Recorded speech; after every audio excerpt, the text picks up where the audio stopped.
मित्रांनो, जर का तुम्हाला सीटीटी क्रॅक करायचे असेल तर तुम्हाला या प्रकारचे प्रश्न आले पाहिजे. हे मोस्टली प्रश्न अंकगणिताशी रिलेटेड आहे. याला फक्त न्यूमेरिकमध्ये चेंज करून त्याच्यावर कॅल्क्युलेशन करायचं असते. किसी संख्या के, किसी संख्या म्हणजे एक्स, के म्हणजेच काय तर गुणाकार. 60% म्हणजेच काय 60/100. का म्हणजेच पुन्हा गुणाकार 3/5. वा भाग 36 है. 36 है म्हटल्याबरोबर = 36. तो वह संख्या कौन सी है. ही संख्या कोणती आहे एक्स ते विचारलेलं आहे. मित्रांनो, खूप इझी आहे. काय करायचं, देअरफॉर एक्स बरोबर डायरेक्टली हे 36 घ्यायचे.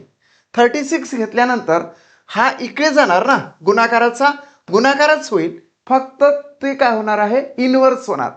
100 वर जाईल आणि 60 खाली येईल. म्हणजे 100/60 गुणिले पुन्हा याचं सुद्धा तसंच होणार. 5 वर जाईल आणि 3 खाली येणार. म्हणजे 5/3. याचं कॅल्क्युलेशन केलं की तुमचा आन्सर या ठिकाणी लगेच निघते. कसं बघा, या ठिकाणी बघा, या ठिकाणी 0 कॅन्सल झाला.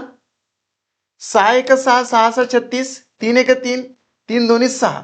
सगळं बरोबर कॅल्क्युलेट झालेलं आहे. आता हा 2, हे 10 आणि हे 5. 2 × 10 × 5 म्हणजेच 20 किती तर 100. 100 असं राईट आन्सर येते. किसी संख्या म्हणजेच ती आहे संख्या 100. So first option is the right answer of this question. Check करूया, राईटच आहे. पहिला प्रश्न मी तुम्हाला समजावून दिला. मात्र दुसऱ्या प्रश्नाचं उत्तर तुम्हाला स्वतः काढायचं आहे आणि ते काढून तुम्हाला कमेंट्स जरूर करायचं आहे.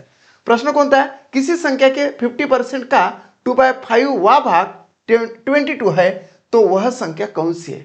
निश्चितचपणे तुम्ही आन्सर काढाल अशी आशा बाळगतो. इथेच थांबतो. जर का तुम्हाला माझा व्हिडिओ आवडला असेल तर आपल्या मित्रांपर्यंत शेअर करा, या व्हिडिओला लाईक करा आणि स्टडी मॅथ चॅनलला सबस्क्राईब करायला विसरू नका. थँक्यू.